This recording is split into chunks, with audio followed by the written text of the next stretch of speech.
Baadhi ya wanachama wa Chama cha Mapinduzi CCM wamethibitisha hayo, wakidai inaathiri uongozi, huku baadhi ya viongozi walioko madarakani nao wakielezwa kushindwa kutekeleza majukumu yao kikamilifu kuhofia hali hiyo.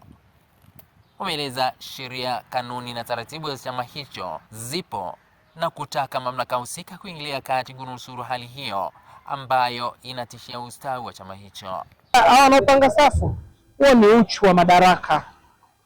Haiwezekani upange safu ya kutaka kugombea mwenyekiti wa CCM wilaya fulani mwaka 2026, wenye uchaguzi ni 2027, wanapanga safu mwaka huu 2026.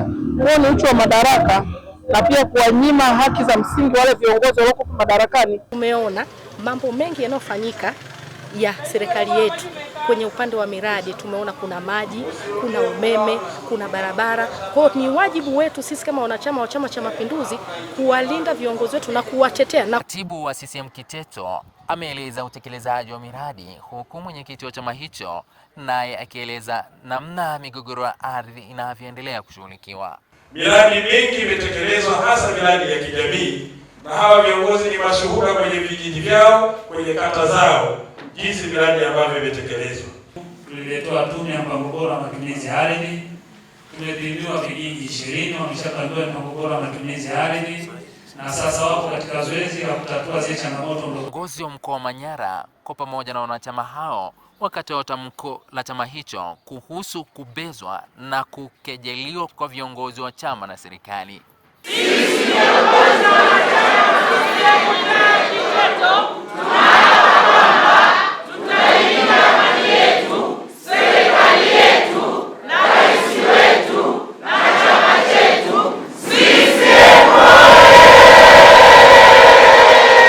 Kwamba hatutakubali sasa kuona rais wetu anatukanwa, iwe mtaani, iwe kwenye jamii, kwenye mitandao ya kijamii ama sehemu yoyote. Na sasa tumesema chama chetu katika vikao vyetu vyote, kuanzia ngazi za chini, kuanzia ngazi za shina, tawi, kata, ajenda ya kulinda serikali na rais wetu na kiongozi wetu na image ya nchi yetu. Acha mtu akashindwe kwa uwezo wake mwenyewe.